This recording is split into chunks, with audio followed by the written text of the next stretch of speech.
you need a white balance?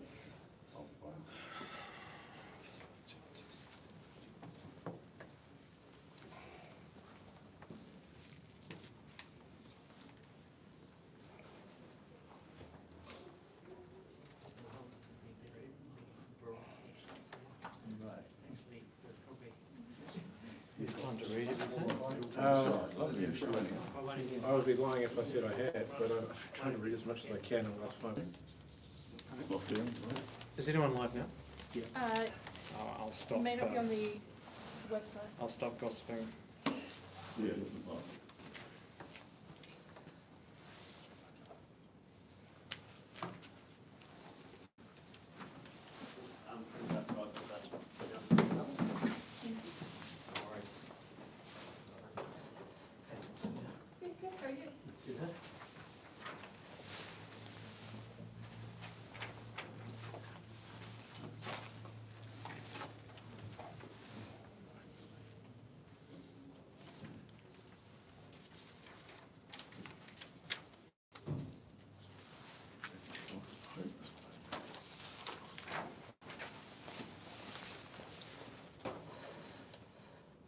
If you're going to be answering lots of questions, do you want to go?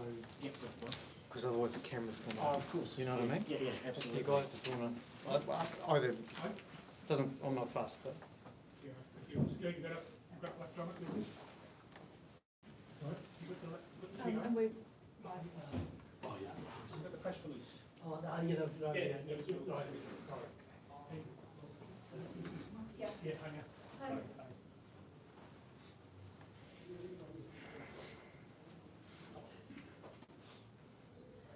Great. Building your place, how much per square metres?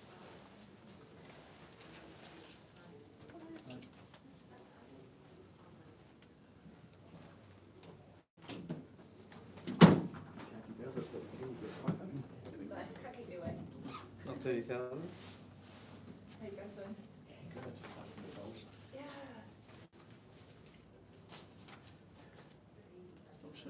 I guess this means the rally's still going ahead. Sorry. I said, I guess this means the rally's still going ahead.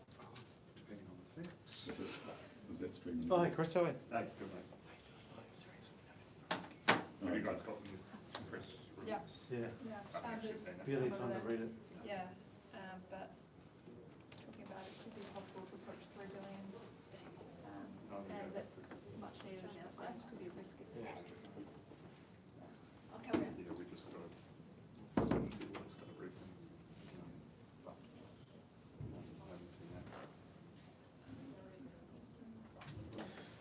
We haven't talked about project, they actually mean the inpatient plan, don't they? Looking at this. Something's bad.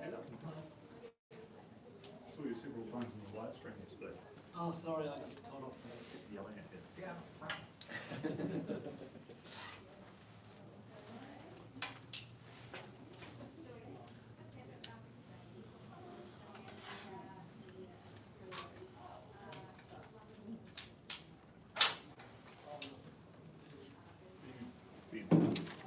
Chris, from Decency.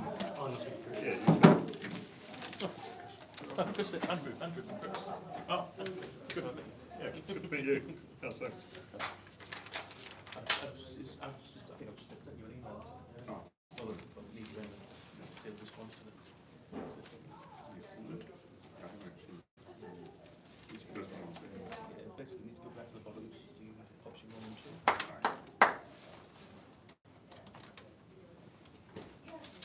Basically, no more money.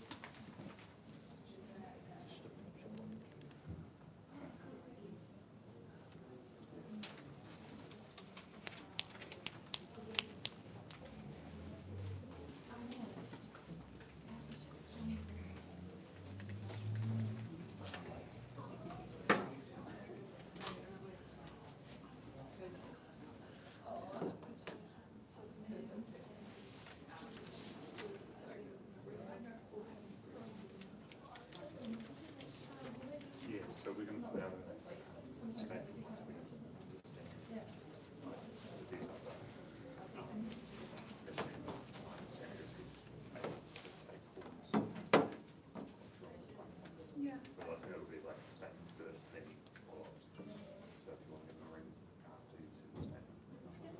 are you still in this building now?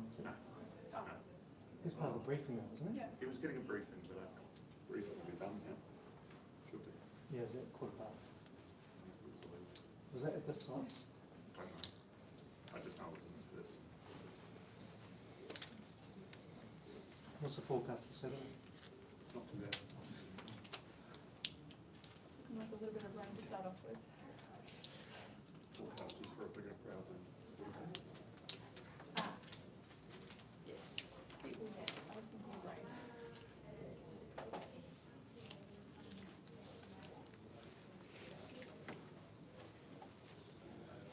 Dunedin does have a good history of medical rallies.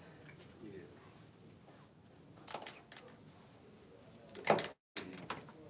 Calling out neurosurgery against this Oh, yeah. one, because Oh, it's yeah. like once a week in Australia.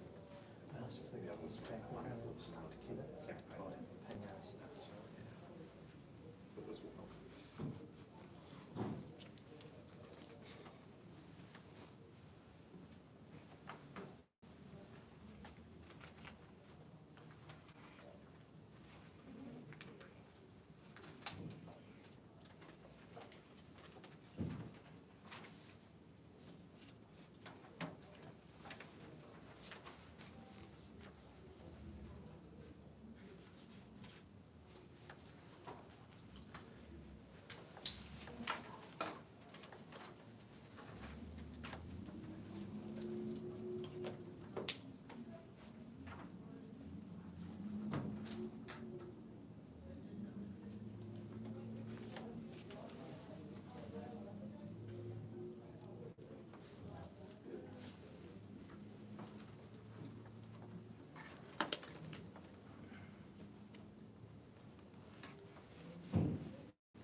Thank you.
Okay, good to go, guys. Well, thank you all for being here this morning. Dr. Reti and I have just been out of a meeting with the mayors, local mayors and regional stakeholders. And we've said to them, and we're announcing publicly now, that the government is seeking advice on two options for delivering the new Dunedin Hospital project within its existing funding appropriation.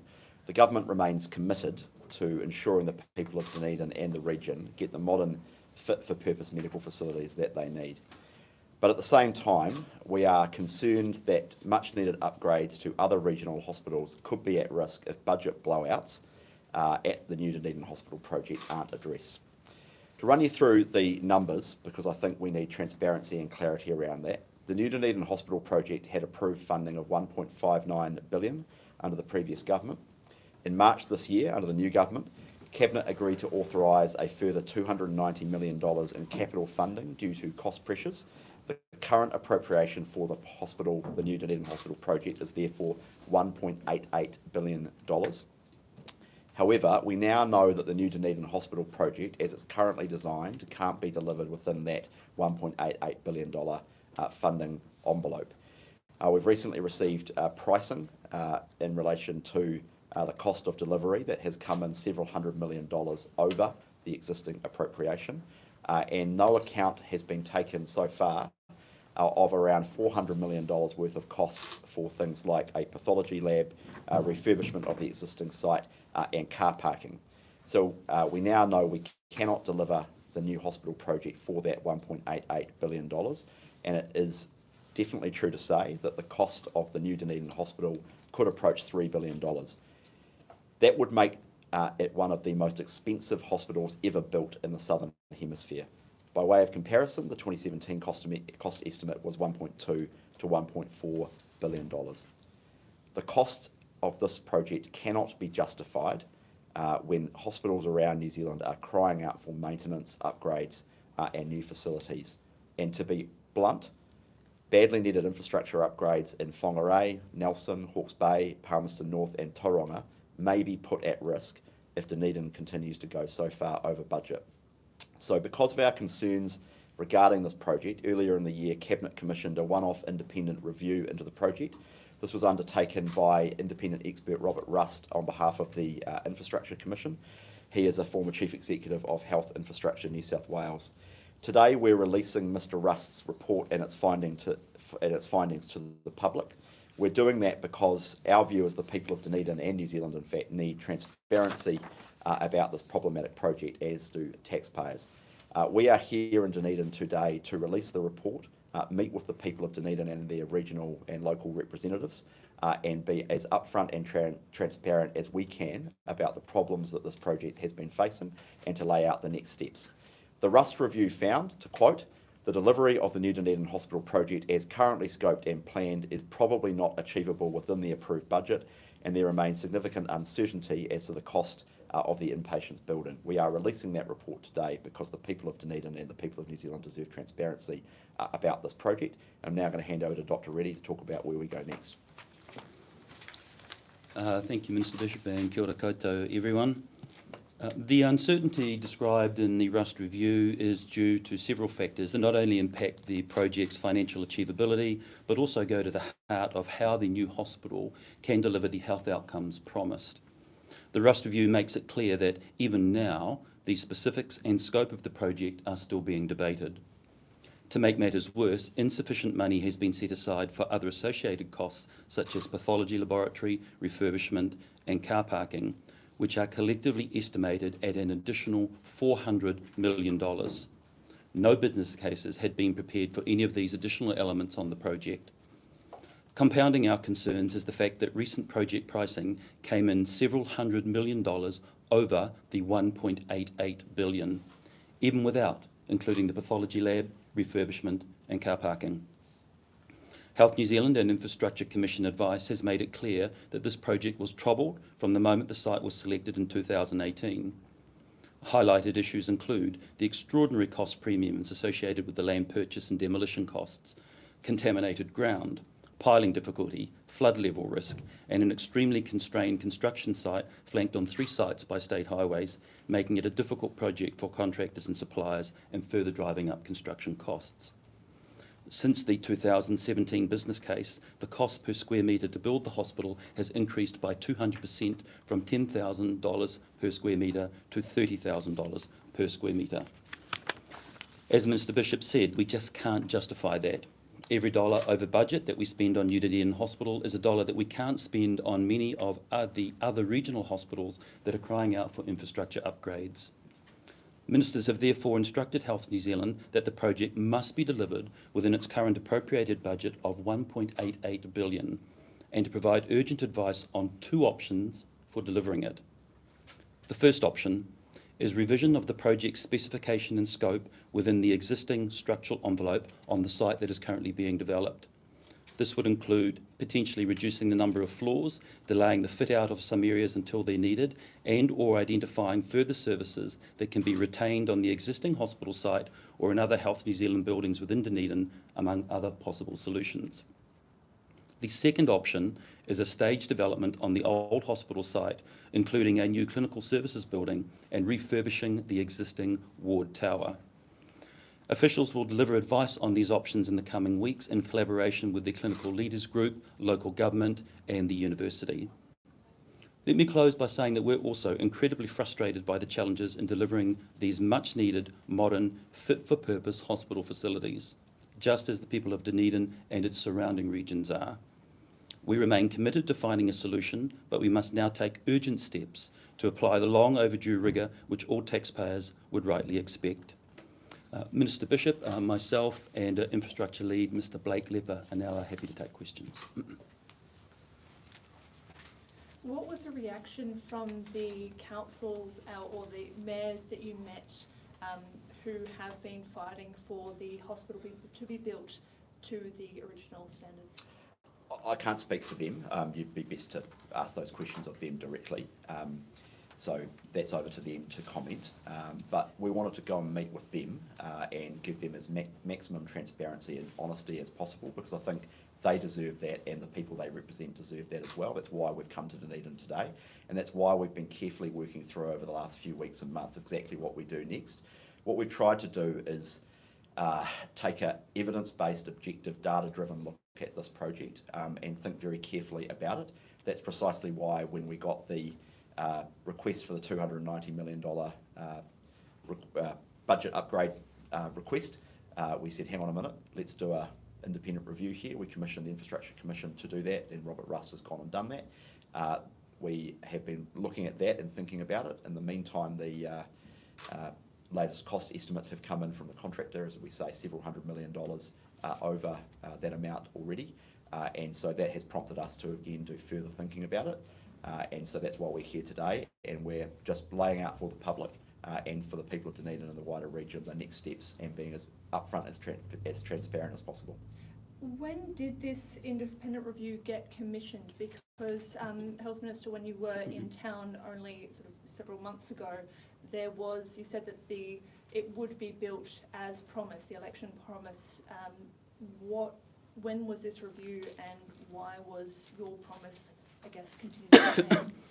The review was commissioned in the first quarter of this year. It was delivered at the end of May. That's the Rust review. So that was before you came to Dunedin and said that you would continue with the build as promised? We were still waiting to have collective advice from the ministers to peruse the Rust review and the recommendations arising from that review. You're here 2 days before a large march is meant to unfold on Dunedin streets. What would you say to those people who are going to march? I'd say exactly what we've just said, and I suspect the people marching will see this press conference and some of the reporting of it. So I would say exactly to them what we're saying to you all here now and the people watching on the live stream, if indeed there is one. I'd say the people of Dunedin are going to get a new hospital. They're going to have a very large investment. Even at $1.88 billion, leave aside the $3 billion, even at $1.88 billion, that is a significant investment in Dunedin and the wider region. They are going to get fantastic new facilities with brilliant doctors and brilliant nurses and brilliant clinical staff that we have down here working in the system.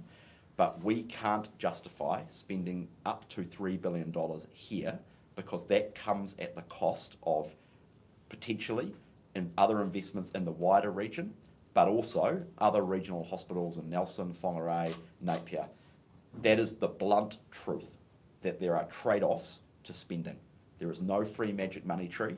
$3 billion would make it one of the most expensive hospitals ever built in the Southern Hemisphere, and we have to be upfront and frank with the public that there are trade-offs, and it is not economically, socially or politically sustainable to spend $3 billion in one hospital when it comes at the expense of other hospitals in other regions. So that is the blunt truth, and I would say that to the people marching, and I suspect I probably will in the coming days and weeks. During the election campaign, National said the South deserves a hospital that will be fit for purpose for generations, not a patch-up job. You're not just delivering a patch-up job now? So I can talk to several parts of that. During the campaign, the commitments that we made was based on the best evidence we had at the time, a detailed business case that we now understand to be significantly flawed. What I would also point out is that this is complete revision and complete rethinking of the new Dunedin Hospital. Third point I'd make is the commitment we made during the campaign was $30 million of putback, of refit, in 6 years' time. We've just committed $300 million, nearly $300 million now to keep this project alive. I know what I'd rather have. Have any heads rolled over this project? Look, this project has been troubled since 2017. We can either get into what's happened over the last 6 years, or we can try and fix what's happened. I'm much more focused on getting the project back on track and making sure we can deliver for the people of Dunedin what they deserve, which is a modern, fit-for-purpose hospital and other facilities. That is our absolute focus. That's why we're here. That's why we've spent time commissioning the independent review, thinking carefully about what we do next, and we'll be working alongside Health New Zealand and receiving advice from them in the coming weeks about what those next steps are. The alternative is just to kind of drift along and keep pumping more money in and hoping for the best. That would not be in the best interest of the people of Dunedin. That is largely what has been happening over the last few years. We are taking action. Heads rolling over this project? It's not our intention to do that at the moment. We're a new government. We've come into office, relatively new government. We are resetting, alongside Dr. Reti, the wider health system, and we are making the changes that we need to this project. But there's a whole other piece of work, which we don't necessarily need to get into today, around the wider health infrastructure system, which, you know, again, has been done badly by New Zealand for 20 or 30 years. I'm not making a political point, I'm just being totally upfront about it. What's the time frame for the two proposals that you're going to look at? When will we expect to hear? In the coming weeks. What we don't want to do is give you a date and then miss it, because there's been a bit of that on this project. And so, we don't know, but the coming weeks. As soon as we have that information and made decisions, we will announce. Do you admit that the promises were made to Dunedin public when this first started? Do you admit that these promises are now being broken, or what's your reaction to that? Well, There have been various commitments made based on flawed information and faulty information. We were assured by the previous government that the project was on track. It wasn't. It has not been on track, and it has not been on track for some time. The Rust review makes that really clear. To give you a sense of it, there has been no ventilation or visibility over the fact that no business case has ever been done for around $400 million of work that is required as part of the new Dunedin Hospital. Car parking, pathology, refurbishment. No one has said that publicly. No business case has been done. No work has been done on any of that, beyond people knowing it's a bit of an issue. That's basically it. Likewise, we can get into issues with the site selection. It is what it is. But there has, I would argue, over the last few years been poor information, and people have made decisions based on poor information. Two linked questions. There were people in the South who will look at the other centres you've named and go, why are they being favoured over us? Why are we missing out? That may be the perception, rightly or wrongly. And secondly, what gives you any confidence that those other hospital projects wouldn't blow their budgets as well? In relation to the first question, those other regions are not being favoured. The people of Dunedin are getting a new hospital, and they're getting on an investment of $1.9 billion. That is a ginormous, massive investment in Dunedin and the wider region. So they are getting a great new hospital. We're just taking some time to figure out exactly what that looks like. In relation to the rest of the projects, a lot of those projects are at a smaller capital envelope, not around the $2 billion mark. There is improvements underway inside Health New Zealand in order to drive better value for money out of the capital expenditure we're doing on those projects. But many of the improvements we're making to the health system are a work in progress, there's no doubt about that. You've talked a lot about the concerns about decisions being made on bad information. Do you think that your government did enough homework early enough on so that we actually didn't need to necessarily get to this point so late into the game? Well, look, without being too political about it, we haven't been the government for 6 years. You know, we have been in opposition. We left government in late 2017. So without being too political about it, the last 6 years has been a very troubled history of this project, and there has not been enough honesty and frankness with the public about that.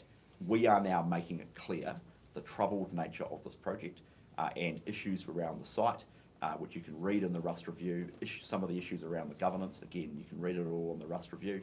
The executive summary lays it out all really clearly. So we've now come into government. The timeline is exactly as I laid out. We came into government. A request came through for $290 million of additional funding to support the project. Ministers said 1.59 billion already. It's quite a bit. 290 to complete the project. Is it really going to be an extra 290 or is it going to be more? We then sought further advice and commissioned an independent review. That ventilated the fact that there was $400 million that no one had even done a business case for.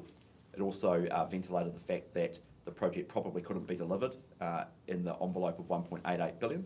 So then you get up to around near enough 3 billion, and ministers said, hold fire. We need to relook at this, and we've been thinking carefully about the options, and that's why where we are today with the two options and seeking further advice on bringing the project back within that budget. So that is the timeline over the last year. Are you anticipating that there will be any changes to the scheduled opening of the outpatient and inpatients buildings? We might ask Blake to address that. So certainly the outpatients building remains on track and is a priority for us to deliver. That is a real focus because it will make an immediate difference to the provision of care here in Dunedin in the southern region. We will not be able to confirm a completion date for the inpatients building until we've worked through this options analysis, but it still remains our absolute focus to address the infrastructure issues that have been long-standing in this region and get those facilities delivered as quickly as possible, so that'll be front of mind for us. Have you identified any specific features or services that will be shelled as part of this? We haven't identified anything. We are looking at all of those options now. As you've heard, ministers have given us a very firm instruction around a budget number that we need to work to, and we need to put all of those options on the table to deal with that challenge. But no decisions have been made around any of those things, and that's something that we need to engage with the clinical leaders group in particular to make sure we fully understand the trade-offs associated with any of those things that are being put on the table. Would it be fair to describe any of these changes as clinical cuts?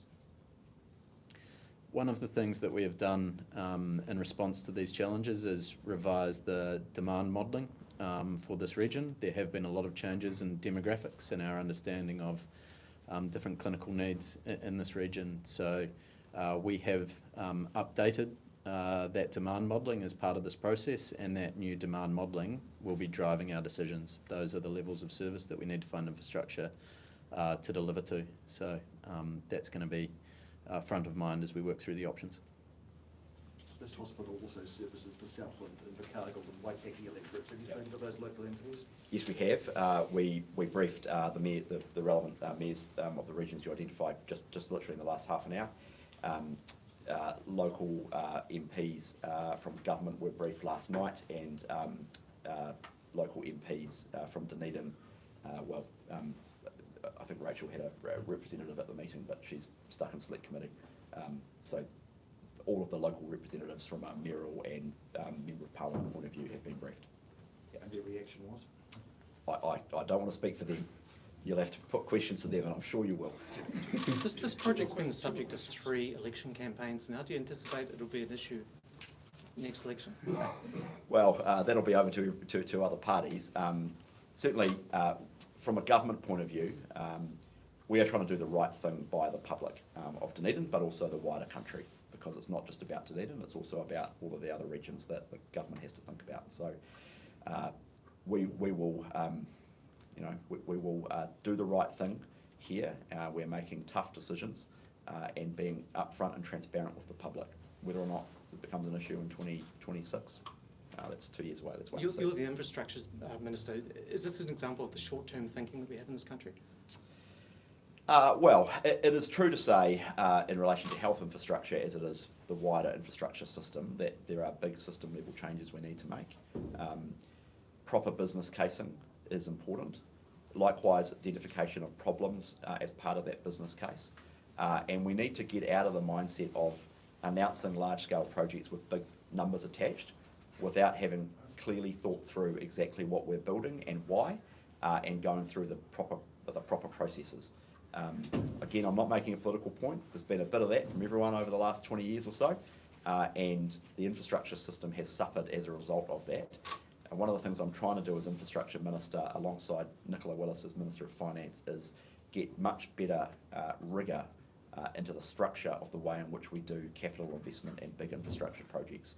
And it would be fair to say that New Dunedin, and there's a few other projects you could name as well, are examples of projects that have been trouble from the start.